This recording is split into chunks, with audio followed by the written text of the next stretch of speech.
Actual में जो stem cell आया था डॉक्टर फ्रेड जूली ने फर्स्ट टाइम इन वर्ल्ड लेकर आए थे। डॉक्टर फ्रेड जूली माइबेले केमिस्ट्री, उन्होंने फर्स्ट टाइम इसके ऊपर रिसर्च किया और उन्होंने एक्चुअल में स्टेम सेल इंडिया को दिया जिसका नाम था फाइटोसाइंस।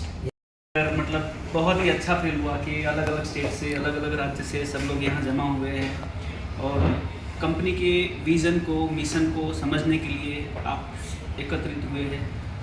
और मैं इसको भी सर समझता हूँ कि क्यों ना हो कि ऑलमोस्ट सभी का यहाँ पे लाइफ का एक मतलब ये होता है कि यहाँ से आपका लाइफ चेंजिंग का एक अपॉर्चुनिटी होता है कि यहाँ से हम जो भी डिसीजन लेंगे ये हमारे कैरियर को देखना है कि किसका कैरियर किससे किससे जुड़ा हुआ है, कौन यहाँ से कैरियर बना सकता है, वो तो आप अपने विचार डिसाइड करेंगे। लेकिन जो व्यक्ति यहाँ से कैरियर समझता है कि मैं सर ने बताया कि सर इतना महीने में इतना कमाया, इतने महीने में इतना कमाया, लेकिन उससे कहीं ज़्यादा भी कमा सकते हैं। कमाना इज डजंट मैटर सर, लेकिन यहाँ पे कोई भी व्यक्ति जब आता है तो हमको हमारा कैरियर, कि मेरा कैरियर और मेरे बच्चों का कैरियर वो क्या होगा, उसके ऊपर हम लोगों को डिस्कस करना है और उसको लेकर, भविष्य को लेकर बातें करनी है। देखिए, मेरा आयुर्वेदा के अंदर 3rd जनरेशन है। मेरे दादाजी से मैंने सब कुछ सीखा था। 2011 में मैं महाराष्ट्र, एक्चुअल मेरा जो बॉर्न है वो महाराष्ट्र में हुआ है, एजुकेशन वगैरह टोटली मेरा महाराष्ट्र में हुआ है। 2011 में मैं बड़ौदा शिफ्ट हुआ। वैसे मैं प्योर काठियावाड़ी गुजराती हूँ, ठीक है, इसलिए सबको सबसे पहले जय श्री कृष्ण ही बोलता हूँ ठीक है। तो 2011 में सर मैं बड़ौदा शिफ्ट हुआ और बड़ौदा में आने के बाद में मैंने वहाँ पे पहला एक कंपनी टेक ओवर किया, किस्मत मेडिकेयर प्राइवेट लिमिटेड के नाम से। मतलब वो कंपनी मैंने रजिस्टर नहीं किया था, ऑलरेडी 2002 का कंपनी था जिसको मैंने टेक ओवर किया था। और इस कंपनी के अंदर सर मैंने आयुर्वेदा के अंदर 48 पेटेंट किए हैं। मेरे पास में आज भी उसके सारे डॉक्यूमेंट मैं साथ में लेकर आया हूँ। मतलब 48 पेटेंट मेडिकल में, मेडिसिन के अंदर आयुर्वेदिक जो हर्ब्स होते हैं उसमें मैंने 48 पेटेंट्स अपने नाम लिए हैं और उसके टोटल सर्टिफिकेट। देन जैसे हम लोग धीरे धीरे काम करते गए सर, ऑल ओवर इंडिया में मैंने बहुत अच्छे से काम किया है। मैंने कई सारी कंपनीज को सप्लाई किया है, डॉक्टर को सप्लाई किया है। तो इसमें से जैसे जैसे मेरे नियरेस्ट MLM इंडस्ट्रीज़ के लोग आने लगे, तो अभी तक के सर ऑलमोस्ट मैं 300+ डायरेक्टर्स को या MD को, कंपनी के जो मैनेजिंग डायरेक्टर होते हैं उनसे मिल चुका हूँ और उनको मैंने प्रोडक्ट भी सप्लाई किया होता है। और जिस दिन मैंने विश्व आयुर्वेदा का, मतलब जिसको हम बोलते हैं कि पहिया रखा है, जिस दिन स्टेप इसका नाम रजिस्ट्रेशन किया या इसके नाम को लेकर संकल्प किया कि इसको भविष्य के लिए हम लोग तैयार करें, तो उस दिन सर मेरा स्टडी क्या था कि प्लान क्या होगा, प्रोडक्ट क्या होगा, ये स्टडी मेरा नहीं था। मेरा स्टडी ये था कि आज तक इंडिया में मैंने 300 कंपनी को प्रोडक्ट सप्लाई किया है, तो ये कंपनियां बंद क्यों हुई, इनका बंद होने का रीज़न क्या रहा। तो सबका अलग अलग, किसी का मिसमैनेजमेंट रहा, कि कहीं पे पार्टनर्स का डिस्ट्रीब्यूट रहा, कहीं पे प्रोडक्ट अच्छा है लेकिन प्लान में मार खा गया, कहीं ना कहीं कुछ ना कुछ मिला। और सर 300 में से आज की डेट में सिर्फ 31 MLM कंपनीज चल रही है जिनको हम सप्लाई कर रहे हैं। अब कितना बड़ा रेशियो है, मतलब 10%, ठीक है, 90% चले गए। और उनके प्लान क्या थे क्या नहीं, कोई क्या लेकर आ गया, कोई क्रिप्टो लेके आया, कोई क्या लेके आया, बस नाम का प्रोडक्ट दे रहे लोगों को। और उसमें भी सर ये होता है, जैसे ये प्रोडक्ट है, इसका मैन्युफैक्चरिंग कॉस्ट जो भी है, हम लोगों ने एक बार आपको इसका मैन्युफैक्चरिंग कॉस्ट दे दिया कि सर ये प्रोडक्ट का मैन्युफैक्चरिंग कॉस्ट ये है, तो वो फर्स्ट टाइम तो ऑर्डर कर लेगा, मार्केट में रिजल्ट अच्छे आ जाएंगे, प्रोडक्ट का डिमांड आ जाएगा, तो बोलेगा सर मेरे को इसका कॉस्टिंग कम करके चाहिए। मैं बोलूँ सर इसमें जो कंटेंट आ रहा है ये कंटेंट में पॉसिबल ही नहीं है कि मैं आपको इसका कॉस्टिंग करके कम करके दूँ। तो लोग बोलते हैं सर कुछ भी करिए, कैसा भी करिए, लेकिन हमको कॉस्टिंग ये चाहिए। अब वो बोलेगा सर मुझे 50 रुपये में प्रोडक्ट चाहिए, 50 रुपये में क्या दे पाएंगे अपन। फिर क्या होता है कि भाई इस कंपनी से प्रोडक्ट लिया था, प्रोडक्ट में रिजल्ट नहीं आया, कंपनी खराब हो गई। मतलब कहीं ना कहीं जो बार्गेनिंग होता है कि हम लोग प्रोडक्ट के क्वालिटी के साथ में, उसके कंटेंट के साथ में बार्गेनिंग करते हैं, वहीं पे प्रोडक्ट खराब होता है और लोगों को सिर्फ नाम का प्रोडक्ट जाता है, उसको सिर्फ पैसे से मतलब होता है, प्रोडक्ट से या लोगों के हेल्थ से कोई मतलब नहीं होता है। लेकिन मेरी अगर मैं बात करूँ तो मेरे दादाजी का जिस दिन मेरे दादाजी की डेथ हुई, उनका लास्ट वर्ड था कि बेटा तेरे को अगर 5 रुपया कम पड़ रहा है ना तो लोगों से मांग लेना, बोल देना कि मुझे 100 रुपीज़ एक्स्ट्रा चाहिए, तो लोग दे देंगे, लेकिन क्वालिटी के साथ में कभी भी कॉम्प्रोमाइज़ नहीं करना। तो सर उनके वर्ड पे मैं कायम हूँ। जिसको मेरे साथ करना है करे, नहीं करना है नहीं करे, मेरा ये क्वालिटी है और यही रहेगा, ठीक है। अपडेट होगा लेकिन डाउन कभी भी नहीं होगा, ये मैं हमेशा आते हैं स्टेम सेल के ऊपर। स्टेम सेल्स मार्केट के अंदर इतनी सारी कंपनियां लेकर आई है और एक्टिव प्लांट स्टेम सेल के नाम से हम लोगों ने वर्ल्ड वाइड पेटेंट के लिए अप्लाई किया। एक्चुअल में जो स्टेम सेल आया था, डॉक्टर फ्रेड जूली ने फर्स्ट टाइम इन वर्ल्ड लेकर आए थे। डॉक्टर फ्रेड जूली माइबेले केमिस्ट्री, उन्होंने फर्स्ट टाइम इसके ऊपर रिसर्च किया और उन्होंने एक्चुअल में स्टेम सेल इंडिया को दिया, जिसका नाम था फाइटोसाइंस। जो भी कंपनी आज लाती है, अगर वो उनके पास में डॉक्टर फ्रेड जूली का इनवॉइस नहीं है, बिल नहीं है, तो वो फ्रॉड है, क्लियर। अगर उनके पास में डॉक्टर फ्रेड माइबेले केमिस्ट्री का इनवॉइस नहीं है तो वो स्टेम सेल है ही नहीं, ठीक है। और यहाँ से मुझे प्रेरणा मिली थी, क्लियर है, मतलब कहाँ से मेरा stem cell, plant stem cell क्या होता है ना, उसके बारे में अगर मैंने समझा था तो वो फाइटोसाइंस से। वहाँ से समझ के मैंने उस प्रोडक्ट को मंगवाया भी था, मैंने उसके रिजल्ट भी कुछ लोगों को लिए कि क्या है, चल देखते तो है। रिजल्ट लेने के बाद में हम लोगों को पता चला कि यस, ये काम की चीज़ है और इसके ऊपर काम किया जा सकता है। और हम लोगों ने खुद ही उस पर काम करना स्टार्ट किया और उसके बाद में कई सारी अलग अलग कंपनियां बनाने लग गई। तो कुछ कंपनियां तो सिर्फ ग्लूकोज पाउडर भर के ही मार्केट में दे रही थी। मैंने कहा यार ये क्या है, मतलब कुछ भी दे दो, कोई एंड एक्सप्रेस भर के दे रही है, कुछ कोई क्या करके दे रहा है। और एक्चुअल में जब हम लोगों ने, मैं मलेशिया, हमारा बहुत ही अच्छा कनेक्शन है, मेरा जाना आना भी रहता है। कोविड के अंदर जब कोरोना काल चल रहा था, उस समय में हम लोगों ने एनसेल के नाम से कंपनी है मलेशिया की, जो पूरे इंडिया को हॉस्पिटल्स के अंदर ग्लोव सप्लाई करती है, सेफ्टी ग्लोव जो होते हैं, तो वो सप्लाई करती है। तो पूरे इंडिया का एनसेल का जो एजेंसी था वो हमारे पास में था, तो हमारा रेगुलरली वहाँ पे जाना आना था। मलेशिया से हम लोग मटेरियल इंपोर्ट कर रहे थे, ग्लोव्स इंपोर्ट कर रहे थे। और उसी पीरियड में हमारा एडवांस फार्मा के साथ में कॉन्टैक्ट हुआ। एडवांस फार्मा ये भी मलेशिया बेस्ड कंपनी है। और जब एडवांस फार्मा से हम लोगों ने डिस्कस किया कि प्लांट स्टेम सेल के बारे में हमको डिटेल चाहिए और उसका फॉर्मुलेशन चाहिए, तो उनके साथ में काफ़ी हद तक बात हुई। तो वो फॉर्मुलेशन तो डॉक्टर फ्रेड जूली का पेटेंट था, तो उसको हम लोग ला नहीं सकते थे डायरेक्टली, और या तो हम लोग उसको बना भी नहीं सकते। अगर बनाते भी हैं तो उनको रॉयल्टी देना पड़ेगा। तो मतलब जो भी कंपनी आज लाती है, अगर वो उनके पास में डॉक्टर फ्रेड जूली का इनवॉइस नहीं है, बिल नहीं है, तो वो फ्रॉड है, क्लियर। अगर उनके पास में डॉक्टर फ्रेड माइबेले केमिस्ट्री का इनवॉइस नहीं है तो वो स्टेम सेल है ही नहीं, ठीक है। वो कोई भी मतलब इंग्रेडिएंट अलग अलग डाल दिए हैं, ये बना के भेज दिया है। तो ये सारी चीज़ें क्लियर किया। तो एडवांस फार्मा ने हमको किया कि सर, हम लोग बोले माइबेले केमिस्ट्री के ऑथोराइज डीलर्स है, पार्टनर्स है, तो माइबेले केमिस्ट्री तो आपको डायरेक्ट नहीं देगा इंडिया के लिए। और बॉम्बे के अंदर माइबेले केमिस्ट्री का ऑफिस है, उनका ऑफिस है, तो आपको वहाँ से ही कॉन्टैक्ट करना पड़ेगा। और वहाँ से कांटेक्ट करने पर आपका कॉस्टिंग इंडिया के लिए और उसका एक्सेप्ट जो कस्टम ड्यूटी है वो सारा आपको पेड करना होगा, तभी जाके आप वहाँ से ले सकते हैं। तो उस कंडीशन में आपका रॉ मटेरियल का भी कॉस्ट बहुत हाई हो जाएगा, एंड वो रॉ मटेरियल तो नहीं देंगे। और तब हम लोगों ने डायरेक्ट एडवांस फार्मा से ही डील किया और उनके माध्यम से ही ग्रीन एप्पल और ग्रेप सीड, ये 2 कंटेंट हम लोगों ने माइबेले केमिस्ट्री के वाया एडवांस फार्मा, मतलब डायरेक्ट माइबेले केमिस्ट्री से हम नहीं ले रहे हैं, हम लोग ले रहे हैं एडवांस फार्मा से। और एडवांस फार्मा के साथ में हम लोगों ने इस तरह से एग्रीमेंट किया और हम लोगों ने वहाँ से लाना स्टार्ट किया। तो पहले मार्केट में हम लोगों ने सिर्फ ये 2 ही स्टेम सेल मार्केट में अलग अलग कंपनीज को दिए, ठीक है। लेकिन रेगुलरली इसके ऊपर हम काम कर रहे थे रेगुलरली। तो मैं कुछ सोच रहा था कि ग्रीन एप्पल की अगर हम लोग बात करें तो ये हमारे न्यूरोस के सेल्स को रीजनरेट करता है, हमारे स्किन सेल्स को रीजनरेट करता है, हमारे स्केल सेल्स को रीजनरेट करता है। ग्रेपसीड की अगर बात करें तो हमारे डाइजेशन सेल को रीजनरेट करता है, हमारे ऑर्गन सेल्स को रीजनरेट करता है। बट इसके अलावा भी हमारे बॉडी के अंदर कई सारे सेल्स ऐसे हैं जो रीजनरेट नहीं हो पाते हैं, जैसे बोन सेल्स हो गए, इसको रीजनरेट करने के लिए कोई रास्ता नहीं है। उसके बाद में होते हैं ब्लड सेल्स, जैसे हम लोग आरबीसी काउंट और डब्ल्यूबीसी काउंट जिसको कहते हैं, तो आरबीसी काउंट को रीजनरेट करना यानी ये मिरेकल्स होगा। तो आरबीसी काउंट को, सेल्स को रीजनरेट करना, अगर हम लोग इसके ऊपर काम करना स्टार्ट किया तो ये मतलब एक यूनिक हो जाएगा। तो इसके ऊपर हम लोगों ने काम करना और कम्प्लीटली सर 3 इयर्स हम लोगों ने इसके ऊपर काम किया। जितने भी फ्रूट होते हैं मार्केट में जो रेड कलर के होते हैं, जितने भी मार्केट में फ्रूट होते हैं जो रेड कलर के होते हैं, और वो हमेशा जनरली हम लोग कभी भी बीमार पड़ते हैं तो डॉक्टर आपको सजेस्ट करेगा कि आप बीट लीजिए, आप गाजर लीजिए, या आप इस तरह की कोई मतलब आपको सप्लीमेंट्री सजेस्ट करेगा।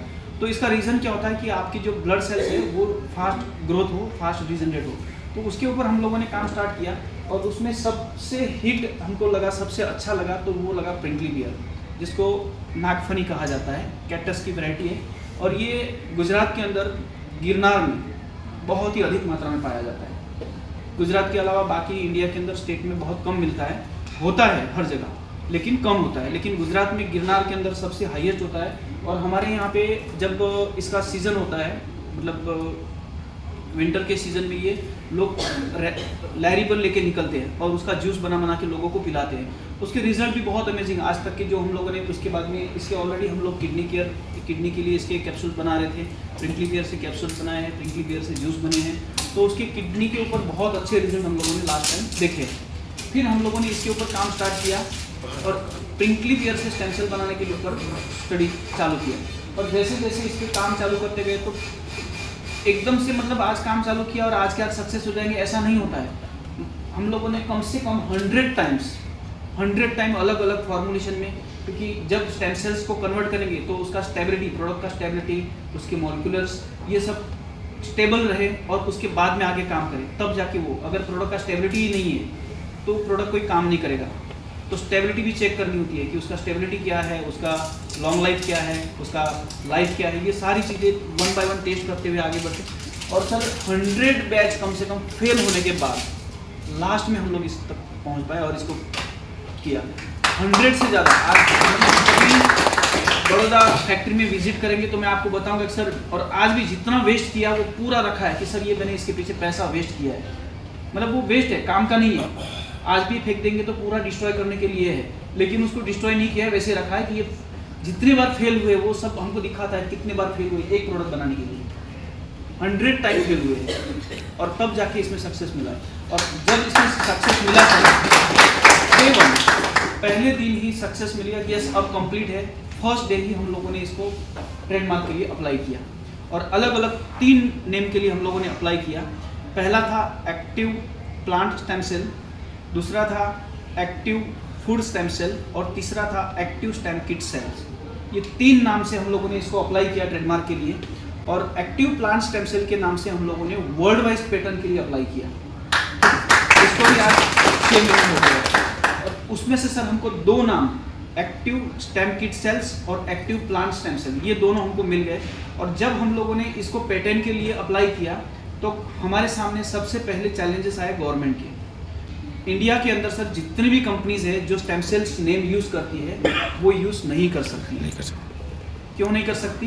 क्योंकि स्टेम सेल्स जो नेम है ये गवर्नमेंट का रिजर्व नेम है और ये गवर्नमेंट के अलावा कोई भी व्यक्ति इसको यूज़ नहीं कर सकता है। बेंगलुरु के अंदर एक लैब है गवर्नमेंट का जहाँ पे स्टेम सेल थेरेपी के ऊपर काम हो रहा है और इसके ऊपर रिसर्च किया जा रहा है बेंगलुरु के अंदर, कि हम लोग ह्यूमंस जो स्टेम सेल्स होते हैं वहाँ से फ्यूचर में हम लोग जो भी मेजर डिसीज होता है वहाँ से हम लोग हमारे कोई भी व्यक्ति को जो मतलब एक्सपेंस कर सकता है, खर्चा कर सकता है, उसको कैसे कवर कर सके, तो उसके ऊपर गवर्नमेंट रिसर्च कर रही है। तो इसलिए गवर्नमेंट का जो स्टेम सेल्स नेम है रिजर्व है किसी को, तो सबसे पहले उनका हमको मेल आया कि आपको स्टेम सेल्स नेम मिल ही नहीं सकता, आप इसके ऊपर क्यों काम कर रहे हो। तब हम लोगों ने उनको हर चीज़ को लेकर मतलब एक्सप्लेन किया कि सर आप जो काम कर रहे हैं वो ह्यूमन स्टेम सेल के ऊपर काम कर रहे हैं और हम जो काम कर रहे हैं वो प्लांट स्टेम सेल के ऊपर काम कर रहे हैं। और A to Z हमारे research reports, lab report, product की क्वालिटी रिपोर्ट, टेस्ट रिपोर्ट, ये सारा वहाँ पे सबमिट करने के बाद हमको ये 2 नाम मिले।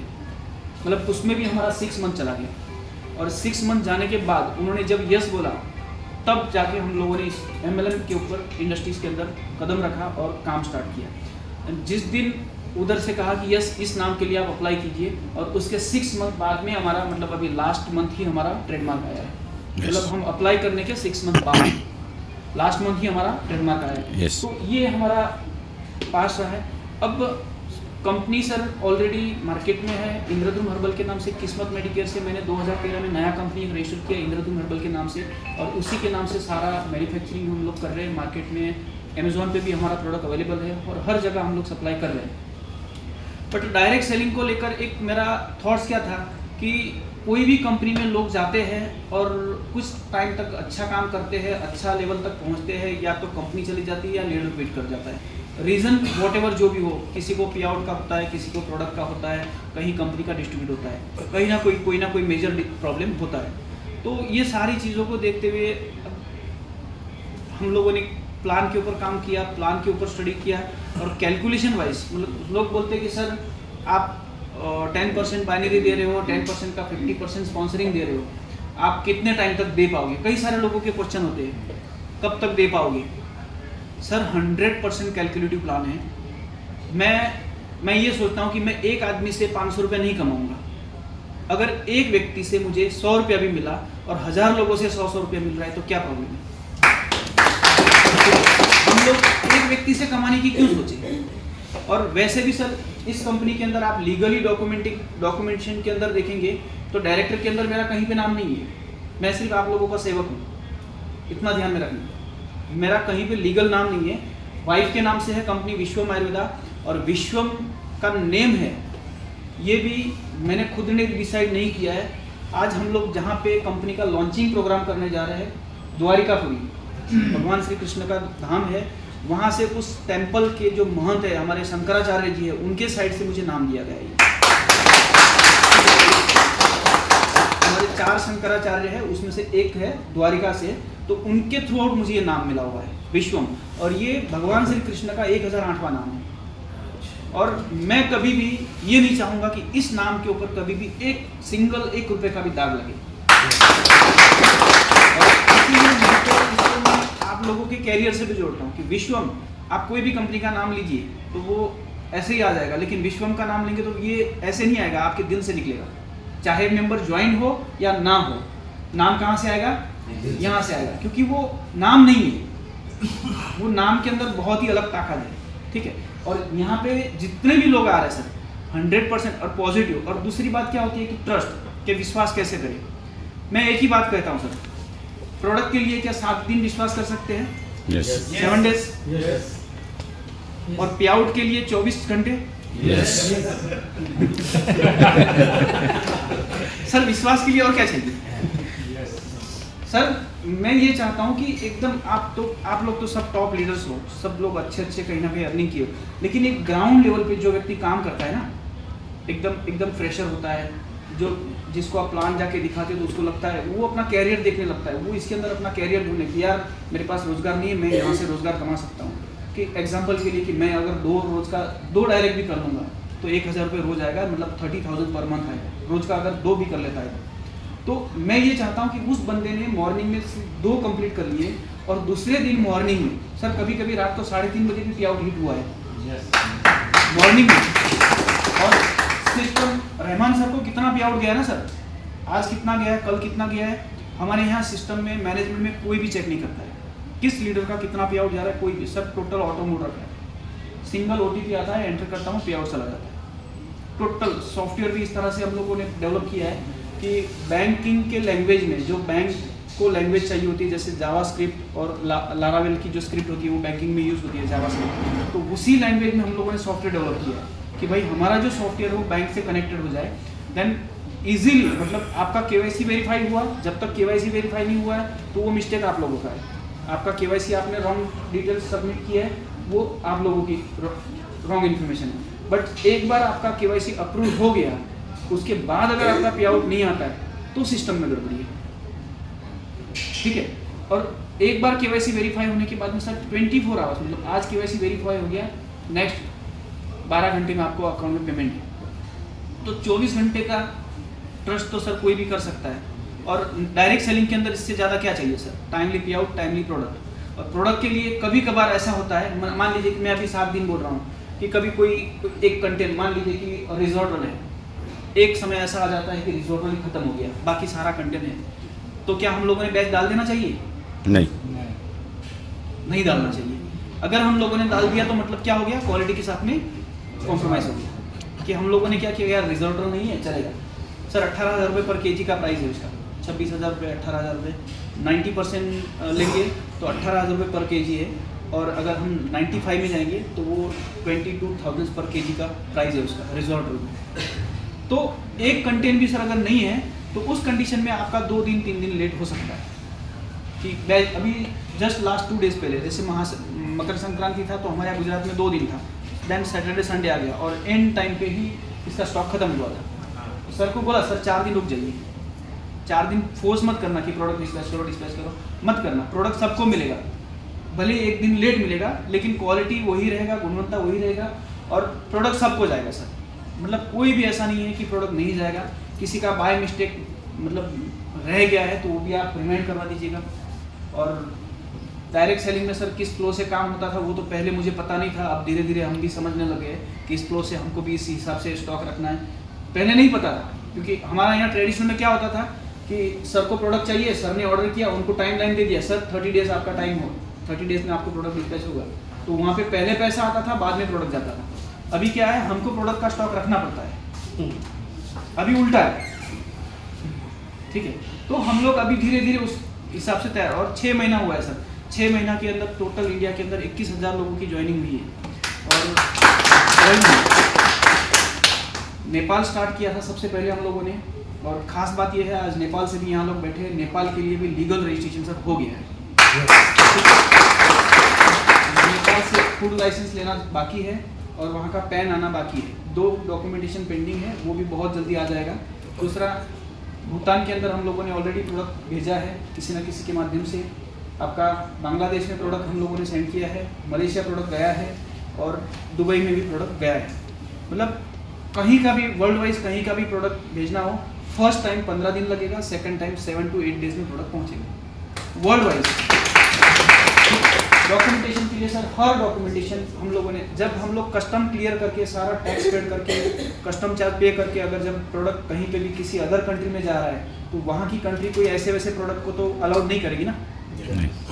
आज हम लोगों ने यूके में, कनाडा में प्रोडक्ट भेजा है, तो कनाडा के अंदर क्या होता है सर, जैसे हमारे यहाँ किसी को सरदर्द भी होता है तो हम लोग क्या करते हैं, बाहर मेडिकल स्टोर पे जाते हैं, पैरासीटामोल या निमोसन ले लेते हैं। बट फॉरेन कंट्री में आप जाएंगे तो वहाँ पे आपको मेडिसिन अलाउड नहीं लिया जाता है।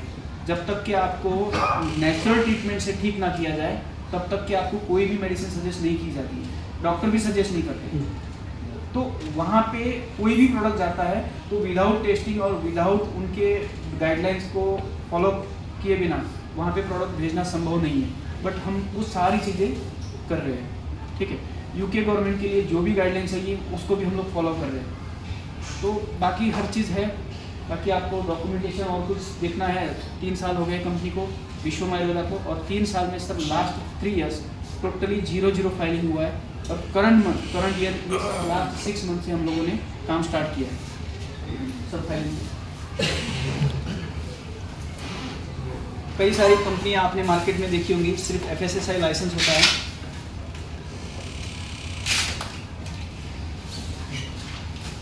तो ये है हमारा ड्रग लाइसेंस, देख सकते हैं सर। ठीक है, ठीक है। फिर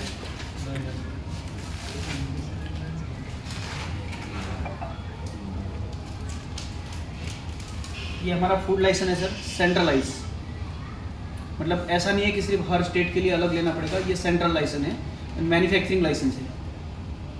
ठीक है, उसके बाद में दूसरा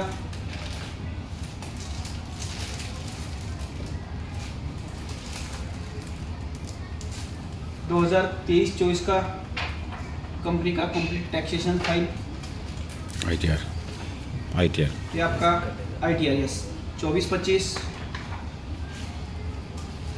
और इसको आप मतलब पर्सनल लोग जो भी देखेंगे, ये एक्चुअल वेबसाइट पे नहीं मिलेगा, इसीलिए साथ में बाकी सारे डॉक्यूमेंटेशन वेबसाइट पे अवेलेबल है। और ये 25-26 ये 3 साल का कंपनी का ITR। एंड लास्ट मंथ जो हम लोगों ने सेल हुआ होता है कंपनी का टोटल, ये GST फाइलिंग का रिसीप्ट।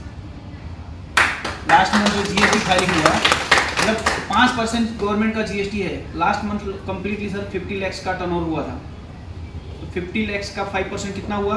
2.5 लाख रुपये।